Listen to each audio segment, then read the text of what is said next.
ജീവിതത്തിന്റെ സാഹചര്യങ്ങളിൽ പട്ടുപോകാതിരിക്കേണ്ടതിന് ഇരുൾ അടഞ്ഞ വഴികളിൽ തിരുനാളമാകുവാൻ ഇന്നത്തെ ചിന്ത. ക്രിസ്തുവിൽ ഏവർക്കും എൻ്റെ സ്നേഹത്തെയും വന്ദനത്തെയും അറിയിക്കുന്നു. നമ്മുടെ ദൈവം ഒരിക്കലും ആരും നശിച്ചു പോകുവാൻ ദൈവം ആഗ്രഹിക്കുന്നില്ല. ദൈവത്തിൻ്റെ ഹൃദയത്തിലെ ആഗ്രഹം ഏത് വിധേനയും ഒരുവൻ രക്ഷപ്പെടുക, ദൈവിക വിടുതലിലേക്ക് എത്തപ്പെടുവാൻ ദൈവം ആഗ്രഹിക്കുക. എന്നാൽ നെഹും പ്രവചന പുസ്തകം 2-ാം അധ്യായം വായിക്കുമ്പോൾ നിനവ എന്ന് പറയുന്ന പട്ടണത്തിൻ്റെ വലിയൊരു അധംപതനം നമുക്ക് കാണാനായി കഴിയുന്നു. നെഹും പ്രവാചകൻ ആത്മാവിൽ പ്രവചിച്ച് പറയുകയാണ്, ചില യുദ്ധങ്ങളിൽ അവർ തോൽക്കുകയും ദൈവസന്നിധി വിട്ട് മാറിപ്പോയി അനേകർ പാപത്തിന് അടിമകളായി മാറുമ്പോൾ അവരുടെ ലൈഫ് വെറും ഒരു പരാജയമായി മാറുന്നത് നമുക്ക് ഈ അധ്യായം വായിക്കുമ്പോൾ കാണാൻ കഴിയുന്നു.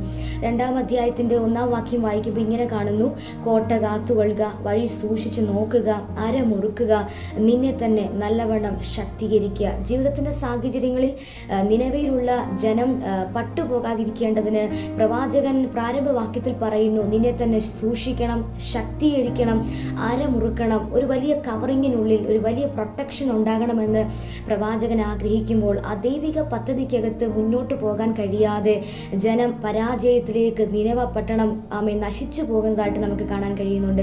പ്രിയപ്പെട്ടവരെ, പലപ്പോഴും നമ്മളെടുക്കുന്ന പല തീരുമാനങ്ങൾ നമ്മളെ പരാജയത്തിലേക്കും തോൽവിയിലേക്കും കൊണ്ടുപോകുമ്പോൾ ഈ ദിവസങ്ങളിൽ നമ്മൾ നമ്മളെ തന്നെ ഒന്ന് ചോദിക്കുക, നമ്മളൊന്ന് സ്വയം ചിന്തിക്കുക, എൻ്റെ ഇഷ്ടങ്ങൾ അത് ദൈവത്തിൻ്റെ ഇഷ്ടമാണോ? എൻ്റെ ആഗ്രഹങ്ങൾ അത് ദൈവത്തിൻ്റെ ആഗ്രഹങ്ങളാണോ? പ്രിയപ്പെട്ടവരെ, ദൈവം നമ്മളെക്കുറിച്ചൊരു പദ്ധതി ഇട്ടിട്ടുണ്ടെങ്കിൽ, ദൈവത്തിന് ഒരു ദേശത്തെക്കുറിച്ച്, ഒരു വ്യക്തിയെക്കുറിച്ച്, ഒരു കുടുംബത്തെക്കുറിച്ചൊക്കെ ദൈവത്തിന് പദ്ധതികളുണ്ട്.